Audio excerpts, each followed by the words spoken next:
We have not culturally given ourselves permission to move forward and evolve beyond the trauma. The trauma is there. It's not going anywhere. The domestic violence I've seen personally, that's my intergenerational trauma, ain't going nowhere. The historical trauma that we've experienced collectively, slavery, Jim Crow, yesterday, Right, right? right. But that can't stop my level of being happy or content. It doesn't stop my level of wanting something better or seeking success. It doesn't stop the care and joy that I have for my family and trying to develop my daughters. It doesn't stop, or even supporting my wife. It doesn't stop any in my actions. Understand what happened. I have to accept it and deal with it on an emotional level that is most constructive and healthy for myself. But at the end of the day, I still have responsibilities I have to take care of and have to move forward. So in essence, I'm saying accepting the pain, but I'm also saying don't get stuck there because it is what it is. You can't change it at this point, but you can change your response to it. And that's what I mean by being more proactive. Yeah, and so there's one other thing I do want to move forward because I know we have to. Whoo! I looked at the time. So there's one Flying. thing that I wanted to get your opinion on. So I was reading this report about trauma and your reaction to it, and it wasn't really talking from like a race lens. It was just generally speaking about trauma. And so it said that looking at the reptilian brain in survival mode, when you first experience trauma, there's fight, flight, freeze, then shut down and collapse. And so I was kind of looking at that shutdown and collapse when I think about the trauma that our community experienced. And it wasn't just an isolated incident where like the trauma occurred and then we were able to then go into a community that was accepting and equal, if you will. And, then the trauma kind of ended. This has been continuous trauma.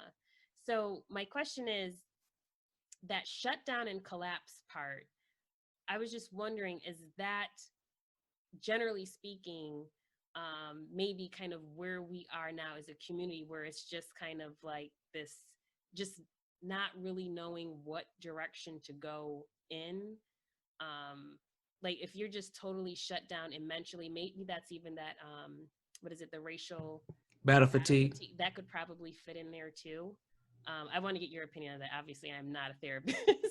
um, but just kind of like our Shut ability down and again to think things through as we talked about and say, okay, the old way, as we said, marching and what have you, and that type of protesting, it did work, it served its purpose, but now we have to develop a new way of handling and addressing white supremacy.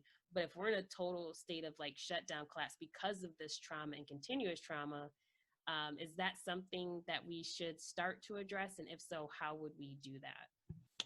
Yeah, great question. I see the shutdown and collapse a little different. Okay. I I would say when it comes to shutdown, this is when you see people get into like addictions or they get, unfortunately they get incarcerated, Mm-hmm. or they have serious pristine mental illness. So Mm-hmm. there's a response to the stressors that they've had that have led them to this new state, or this new level of coping with that stress. Mm-hmm. The collapse is ultimately death. That's how I feel. That's how we relate when it comes to us. Okay. Is you have death or suicidal ideation, where you have thoughts of suicide, or you attempted suicide. I would say that's when you're at that place. But that's, for me, that's collapse. Okay. But the shutting down piece is something that not a lot of us get to because we have these safeguards culturally that have been built in, that we don't get to that. Where we stay in that fight, flight, or freeze. And unfortunately, if you look at our culture has been a trauma response. Mm-hmm. Black culture has been a trauma response. Mm-hmm. All right, from the way we, how we deal with our stressors, how we engage in relationships, how we worship religions or spirituality, all these different things that we do have been in a response to racism and white supremacy, which keeps us at that fight, flight, or freeze. We are under a consistent state of trauma. And again, that's why I say we have to be more proactive versus just reactive to it. Understand what it is, recognize it, and even accept it, even when it doesn't feel good, but figure out the best way to cope and move forward that we can, because it's there. Continue to be there until we develop enough organization to move beyond it. You know, there is an ability for us to end a lot of those intergenerational trauma things that happen, but the historical trauma piece will be there. Intergenerational trauma is like, you know,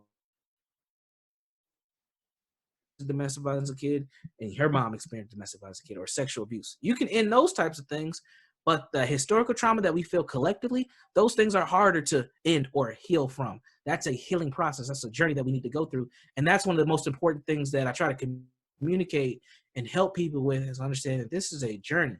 Those things happen, but we got to keep moving forward. And it doesn't mean that we're going to reach a destination. It just means that you got to keep on moving and keep on coping and figuring out different ways to deal with the pain. So for me, you know, in that place of just feeling defeated, those things can happen, but we all don't get to that place. Okay. And so thank you very much for explaining that, because that's important.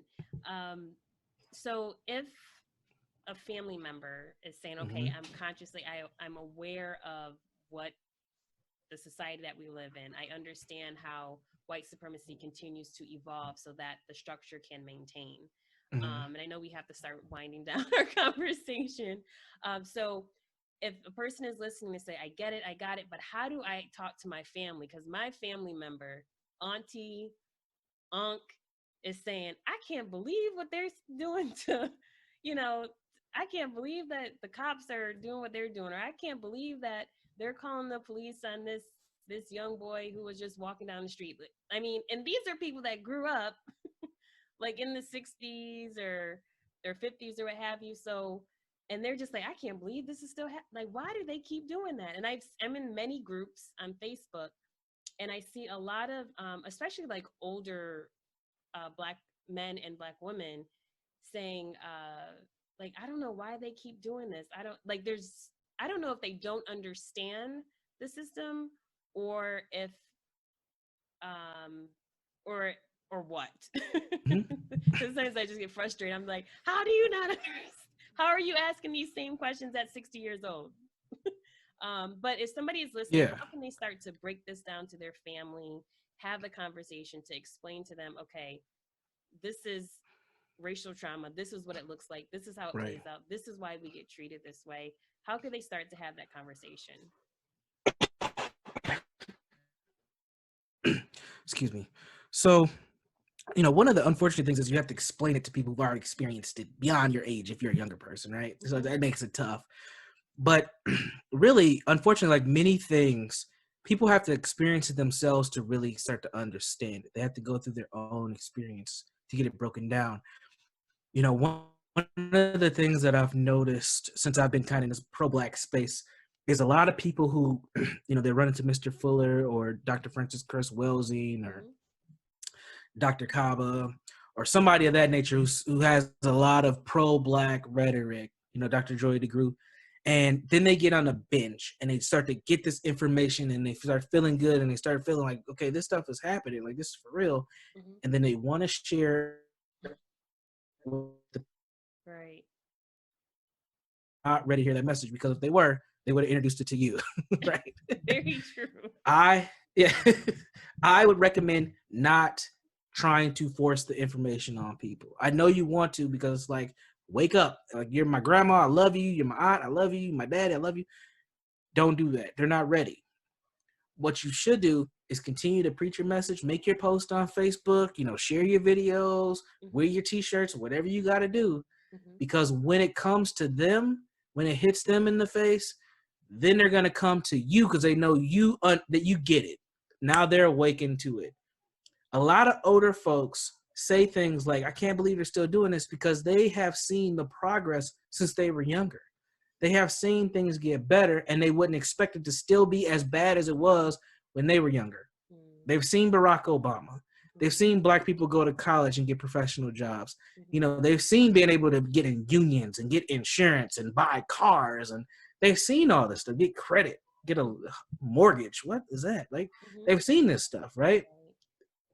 They've seen being able to sit wherever you want on a bus or even ride a bus. Like, they've seen this progress, but then they see Tamir Rice, or they see Michael Brown or whatever. we've seen these things, and then they're like, wow, I can't believe this is still going on because I thought we advanced past this. But for every small victory, we still have people who suffer. We still have unfortunate things that happen. We have people who die. We have all these things that take place. So it feels like every time we take 2 steps forward, we take 5 steps back with some type of racist or racial incident that takes place.